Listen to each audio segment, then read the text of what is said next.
शुभ कार्यहरूमा देखिने फुलहरू कहाँबाट आए होलान्? कसले फलाए होला? कति मेहनत लाग्यो होला?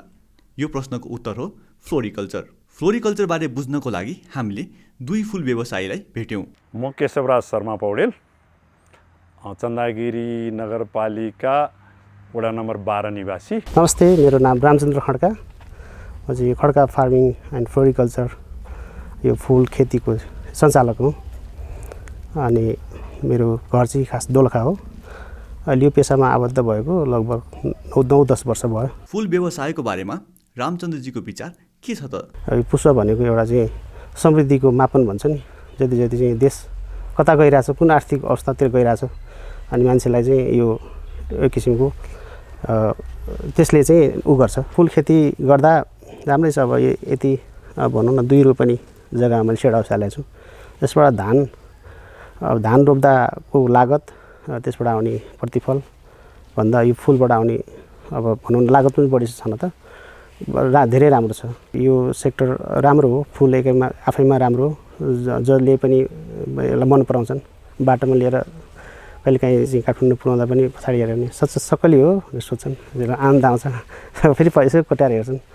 अनि यो सेक्टर राम्रो छ, आनन्द आउँछ। यी दुई व्यापारीको अनुभवमा फुल व्यवसाय कस्तो छ त? फुलको मार्केट नेपालमा चाहिँ अब पहिलाको दाजुमा धेरै राम्रो चाहिँ उत्पादन पनि सुरु भयो।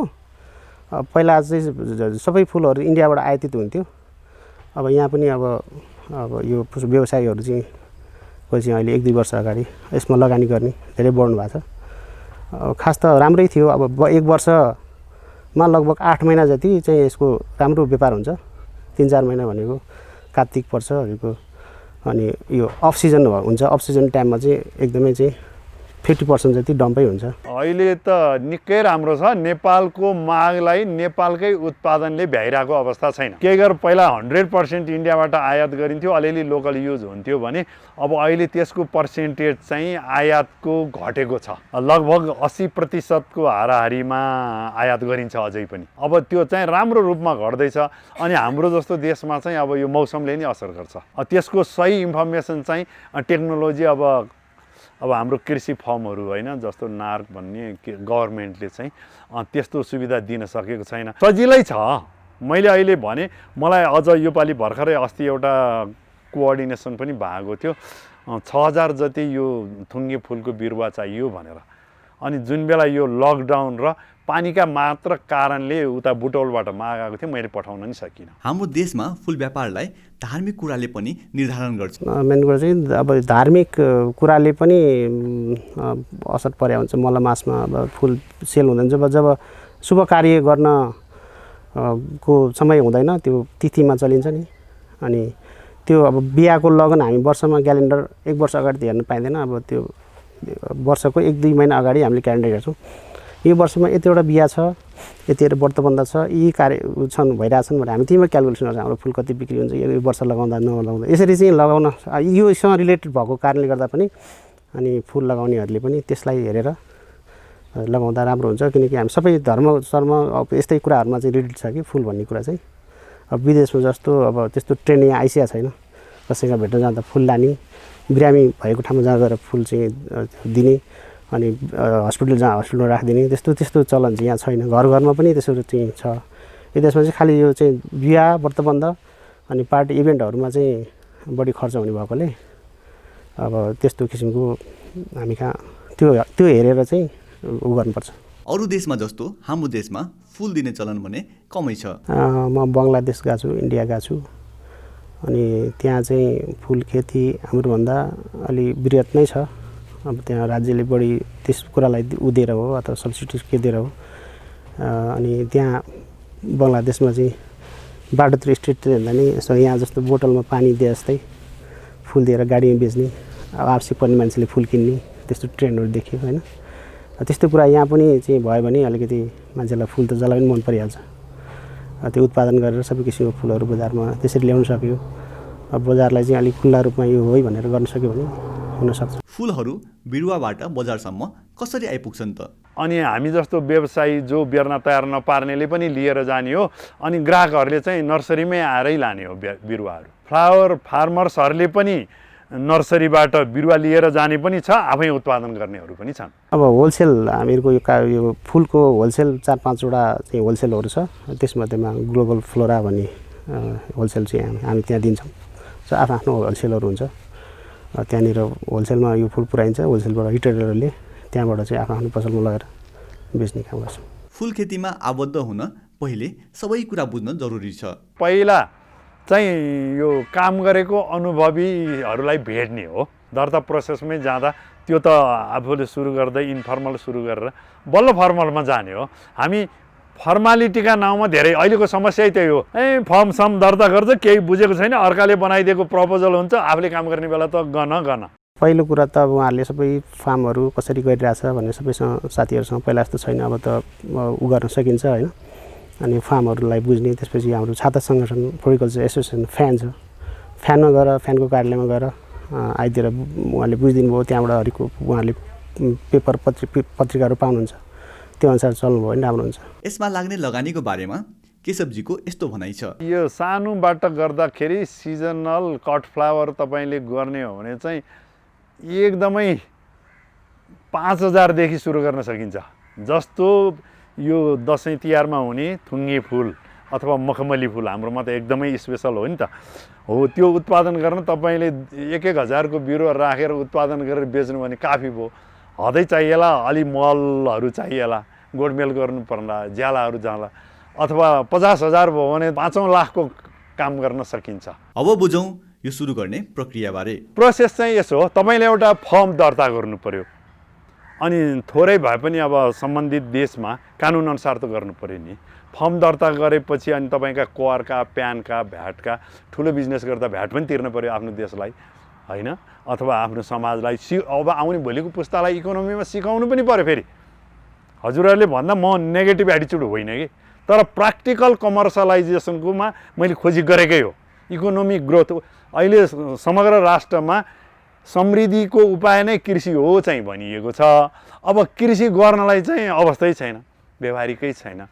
र एप्लाई गर्न आफ्नो निकायमा दर्ता गर्ने, प्यान नम्बर लिने, सानो गर्दाखेरि एकलौटी गर्न सकियो, पार्टनरसिपमा गर्न सकियो, कम्पनी पनि खोल्न सकियो। तपाईँले पहिला एउटा आफ्नो सम्बन्धित नगरपालिका गाउँपालिकाको वार्डमा जाने, वार्डमा एउटा फर्म पनि हुन्छ फिल गर्ने, एउटा फारम हुन्छ, अनि त्यसमा आफ्ना कुरा राख्ने, अनि उहाँहरूले मागेअनुसारको तपाईँको सिटिजनसिप परिचय पत्र राख्ने, अनि प्रोसेसमा जाने। अनि थोरै अब त्यो दर्ता शुल्क पनि अब गाउँपालिकामा एउटा, नगरपालिकामा एउटा, ठाउँ विशेष, निकाय विशेषले हुन्छ।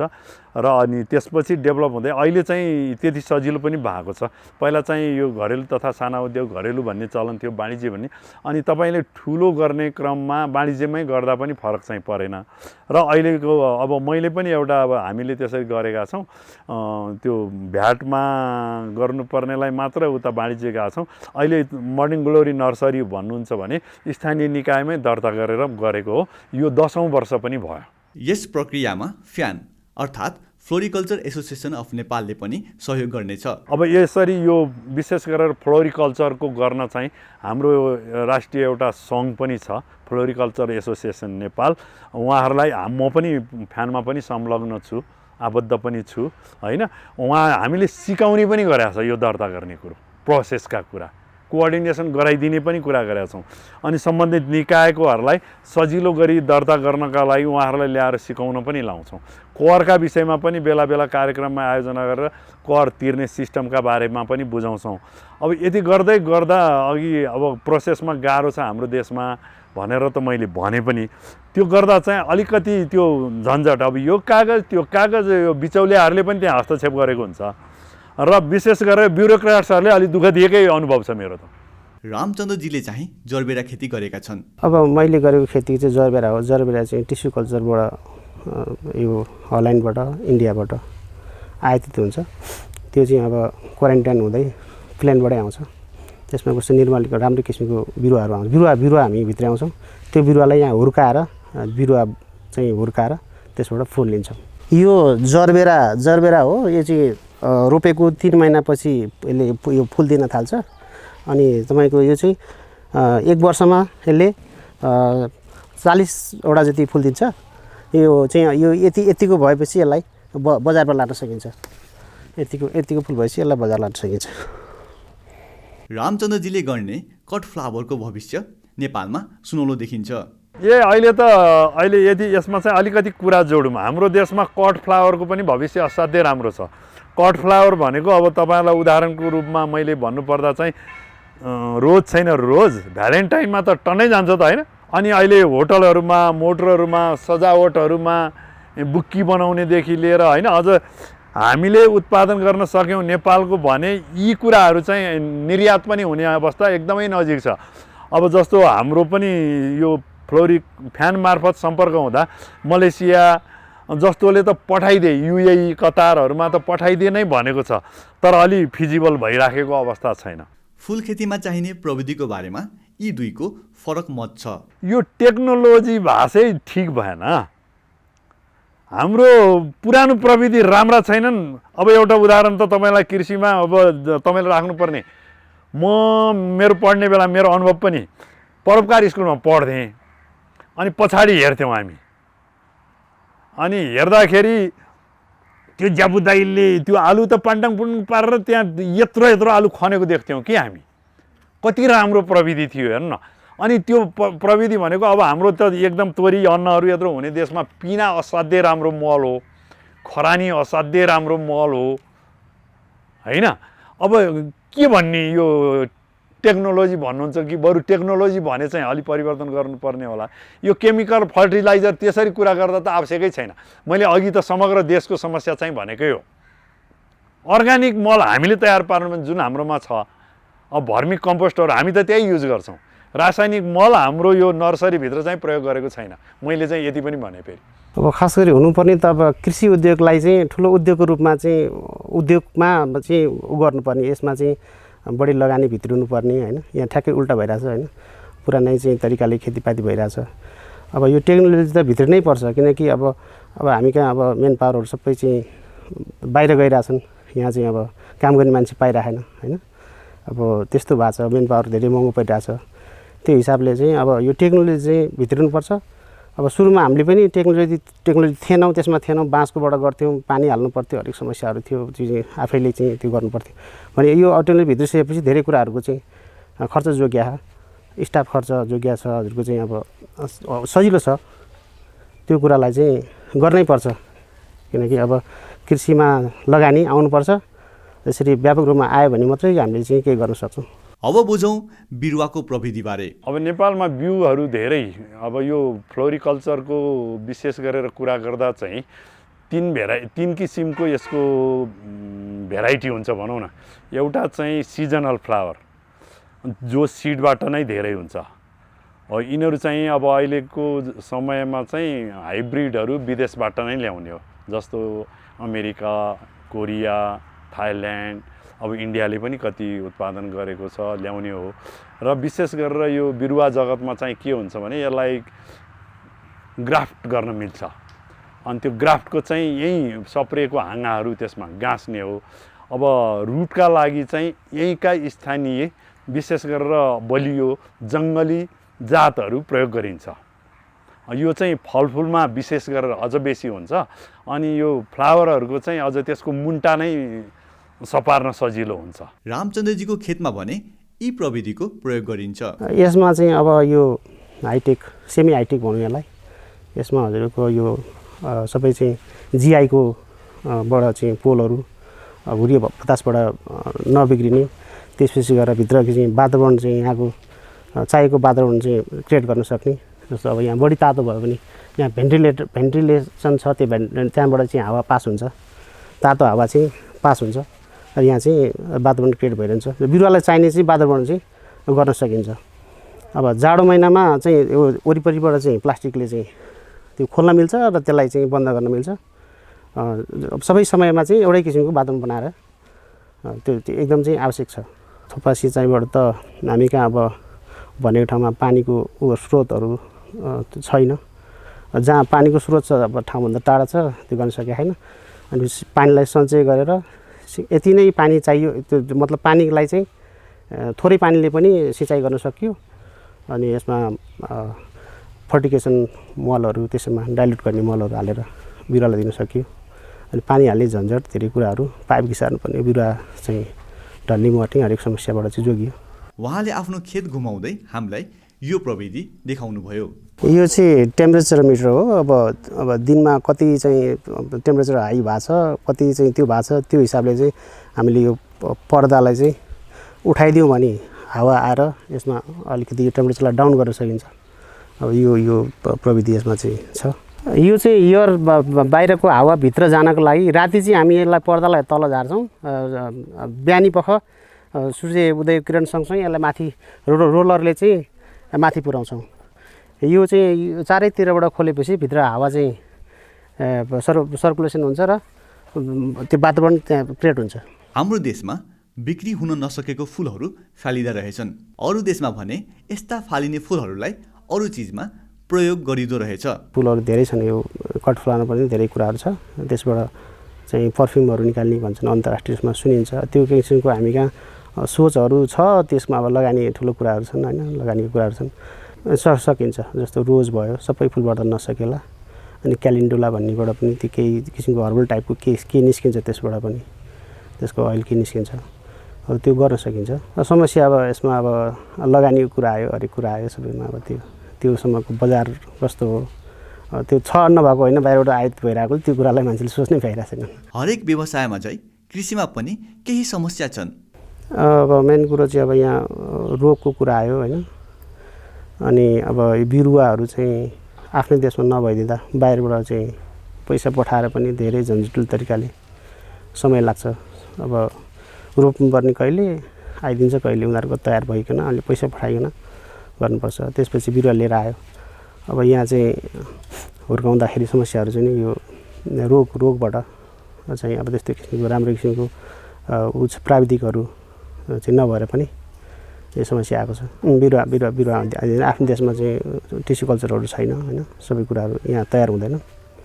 हामी अरू देशमै भर पर्नुपर्ने हुन्छ। अनि हामीसँग मल छैन, फर्टिलाइजर चाहिँ जसरी यहाँ त्यो राज्यले चाहिँ त्यो किसिमको उद्या छैन, ल्याउनलाई अथोरिटी दिएको छैन त्यो डाइल्युट गर्ने मलहरू चाहिँ एनपिकेहरू जुन चाहिँ भारतमा छिमेकी राष्ट्रहरू सहितले पाउँछन् तर यहाँ छैन।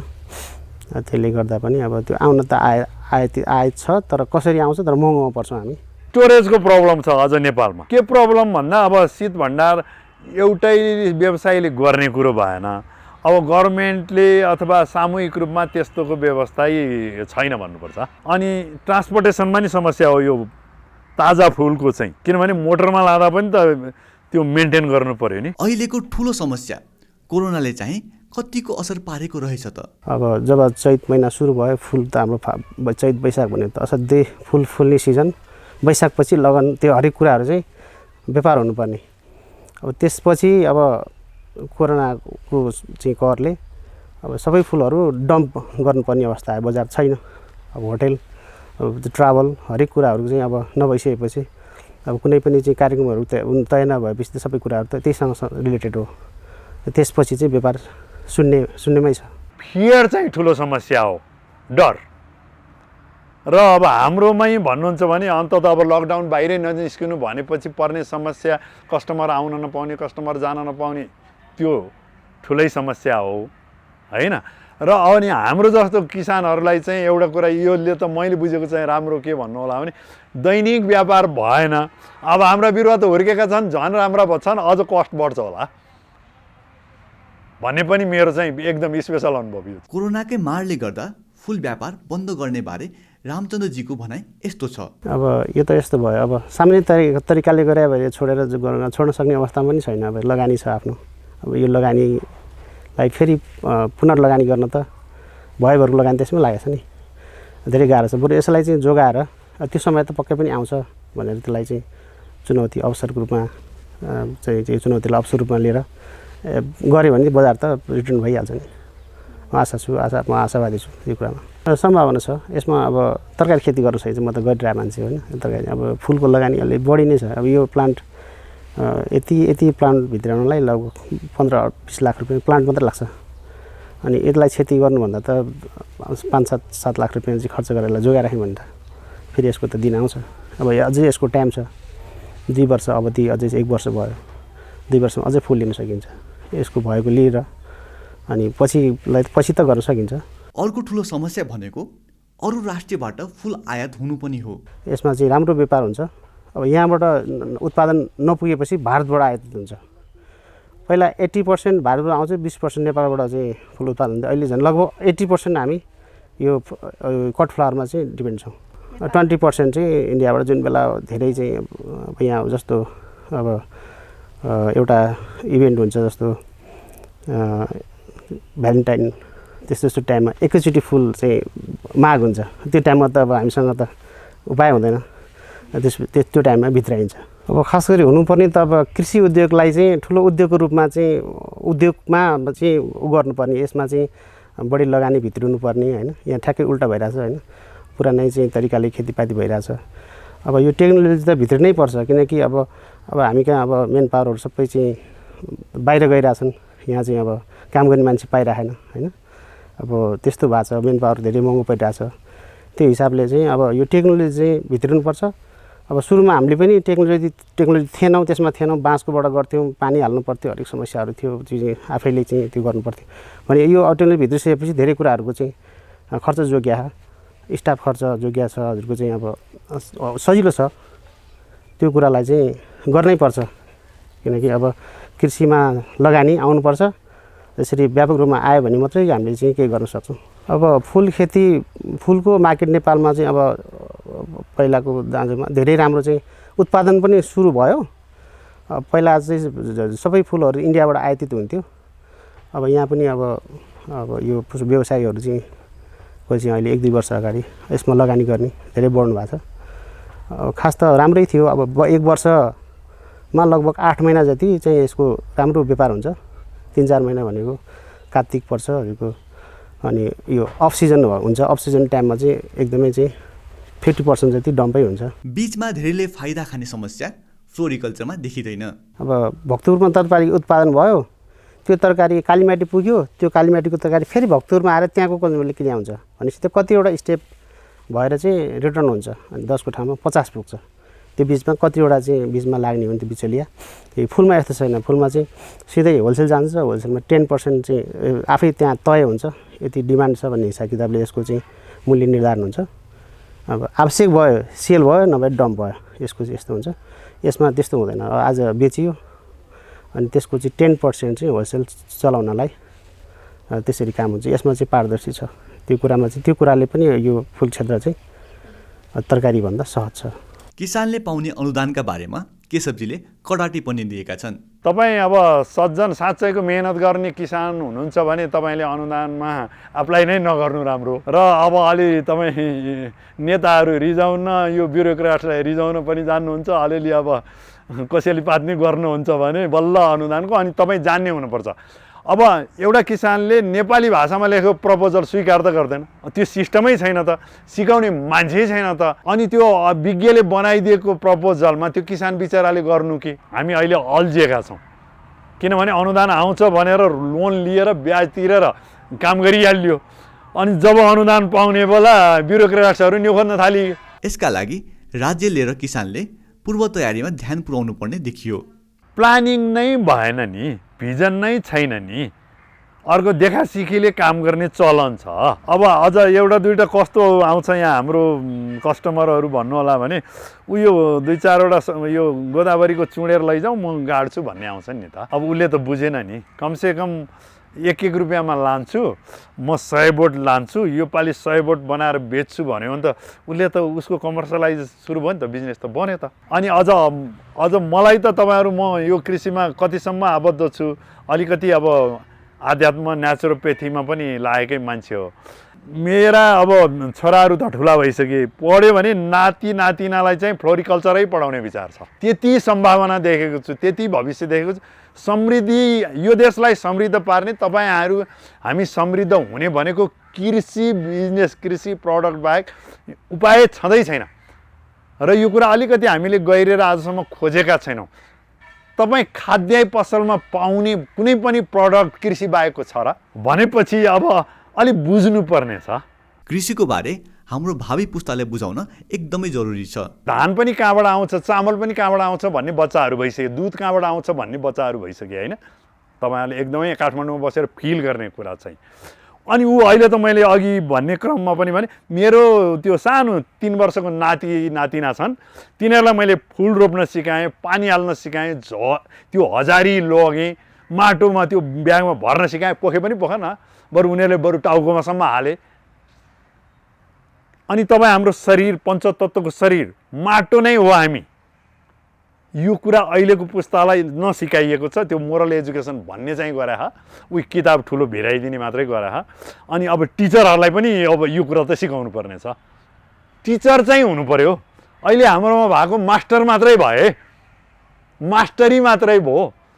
यो कुरा चाहिँ बुझ्नुपर्ने छ। कसैलाई व्यक्तिगत आक्षेपको अर्थमा मैले यो भनिरहेको छैन। हामीले आफ्नो तर्फबाट कृषिमा ध्यान दिनुपर्ने बेला आएको छ। प्रसङ्ग समेटेर एउटा कुरा भन्न मन लागेको छ। हामी केटाकेटीमा कृषि प्रधान देश भनेर पढ्थ्यौँ, अहिले चाहिँ त्यो एकदमै शून्य अवस्थामा पुग्न लागेको छ। यसलाई कृषि प्रधान बनाउने कुरा चाहिँ तपाईँ हाम्रो काँधमा छ, विशेष गरेर युवाहरूको। आज हामीले फ्लोरिकल्चरको बारेमा कुरा गऱ्यौँ। अझै यस्तै जानकारीको लागि हाम्रो च्यानल सब्सक्राइब गर्नुहोला। हामीलाई तपाईँको सल्लाह र सुझाव कमेन्ट सेक्सनमा दिनुहोला र आफ्नो साथीहरूमाझ यो भिडियो सक्दो सेयर गर्नुहोला। धन्यवाद।